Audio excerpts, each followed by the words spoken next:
You do nothing, that's magic. You do nothing, and you have everything you need for a perfect aging process.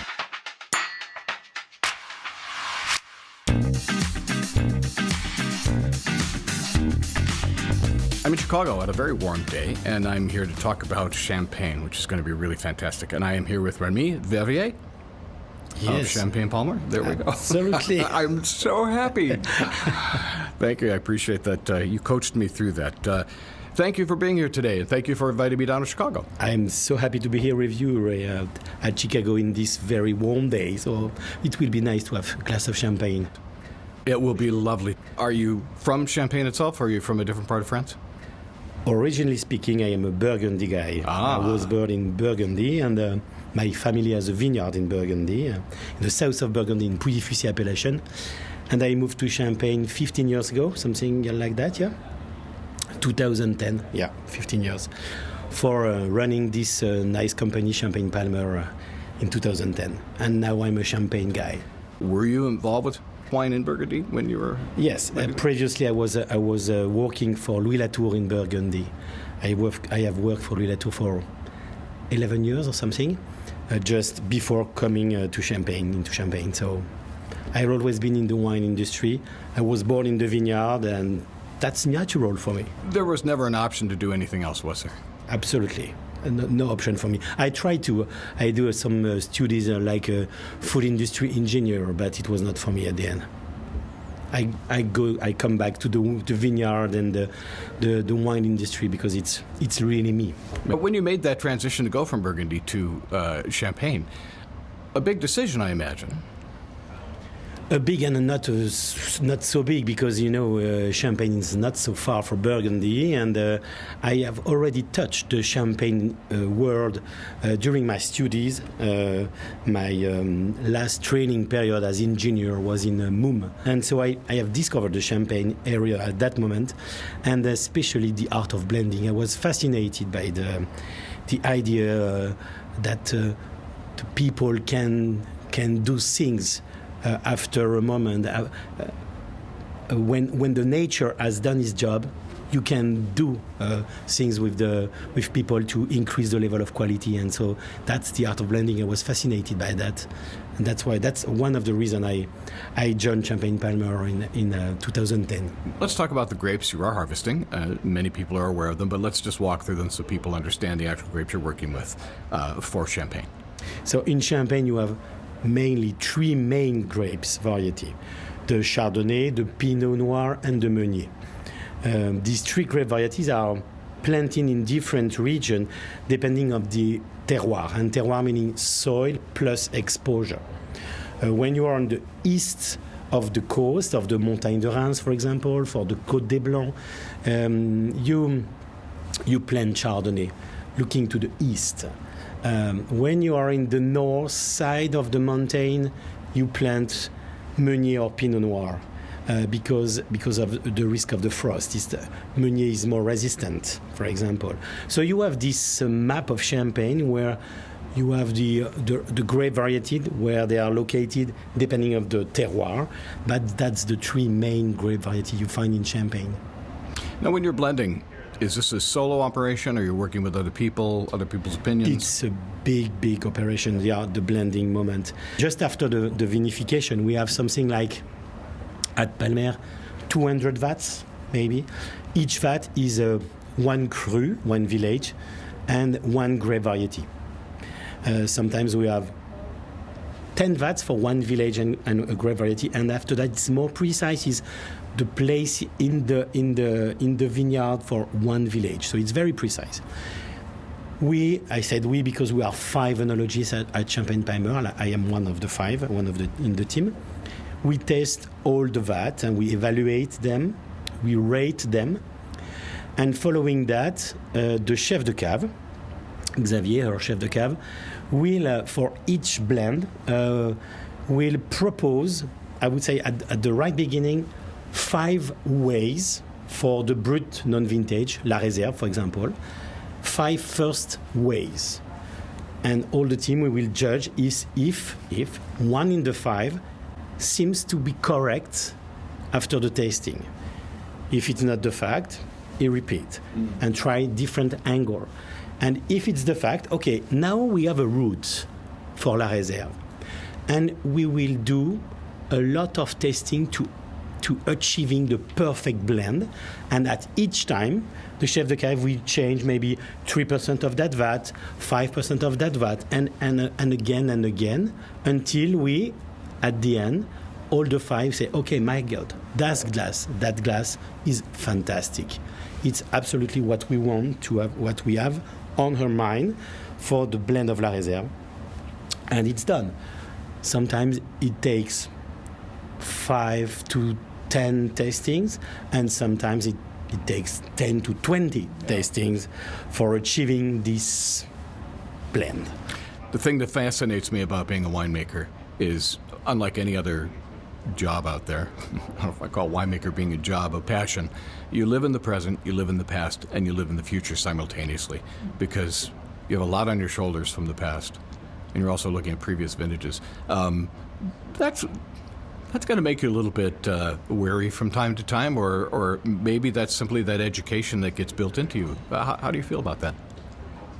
When we do the blend, it's a lot of pressure if we think about this.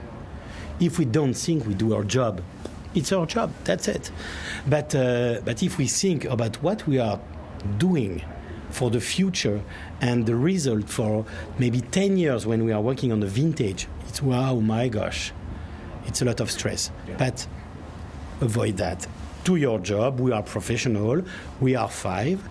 We try to do our best, and that's it.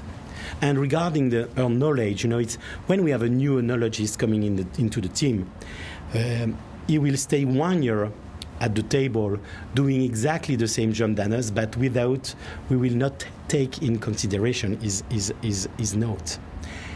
He will learn. Even if he has the knowledge and he's not a new oenologist, he has to understand the style of the house, who we are. Sure. And this, you can do that only with tasting a lot of champagne, of still wine, and be at the table with the other oenologists and feeling the things. So we need 1 year for that. To really enter into the style of the house. At Palmer, we have what we call collection wine. That's the wine coming from the past. That's old vintages. We have some bottles since the foundation in 1947. We have only 7 bottles of that vintage, but we have plenty of bottles of different vintage through the years. And what is funny is now these fantastic bottles are put onto the market in allocation, tiny quantity each year. But the idea at the beginning of this collection, it was not for the business, it was not for sales, it was for the future of the next oenologist. They have to evaluate, understand the spirit of the house with this tasting of line of collection wine coming from the past, and it's very useful for your knowledge, for your understanding of the style.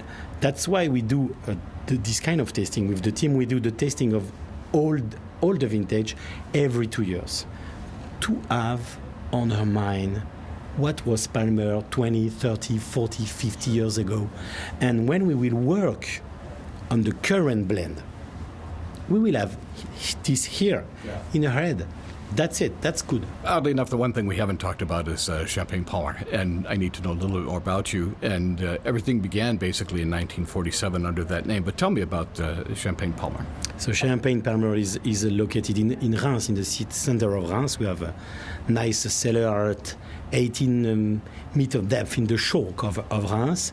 And yes, champagne-palmer was created in 1947 by 7 wine growers, very established wine growers, and they decided to join the grapes in the idea that they can blend different crus coming from their different vineyards.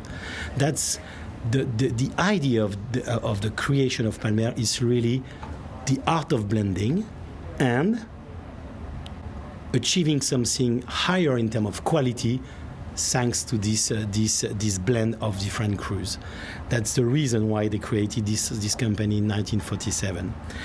So we are the company is located in Reims, but the major part of the vineyard is on the Montagne de Reims, and a special part of the Montagne de Reims, the one that is looking to Reims, meaning looking to the north, which is something special, having the vineyard looking to the north exposure.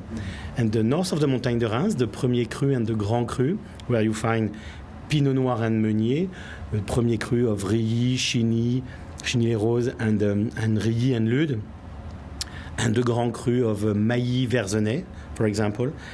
And this vineyard is north-oriented, and it gives very strong still wine with a lot of character, a lot of strengths that we will play with at Palmer.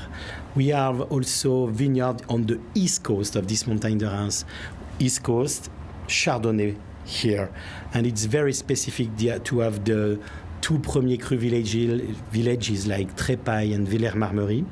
You find Chardonnay there.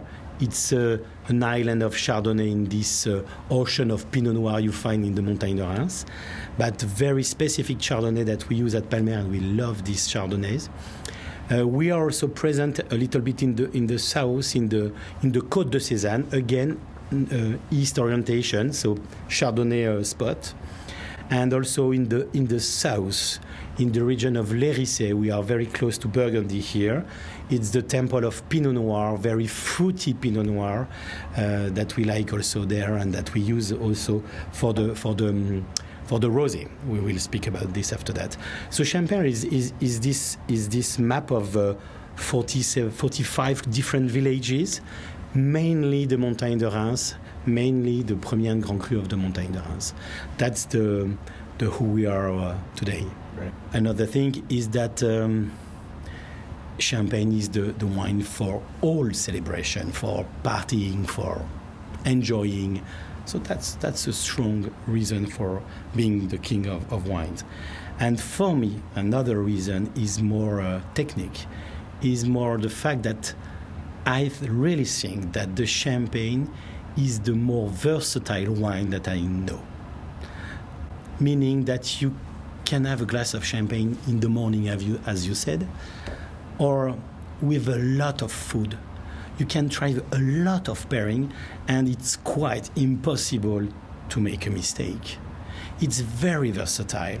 Thanks to this freshness, thanks to this real wine in the mouth in the same time, it's very versatile. So for being that, I can say that that's the king of the wines. So we should be drinking more champagne. Yes, definitely. I wouldn't argue with that. Rémi, I really appreciate you taking the time to be here today, but for our listeners who'd like to learn a little bit more about you online, what is your website? The website is champagne-palmer.fr, and you have quite all the info regarding the house, the style, each champagne in the line, and her policy in terms of sustainability. So we try to give all the info the consumer wants to have about us. We're hungry that way. Rémi, thank you very much for your time. It was a great pleasure being here. Thank you, Ray.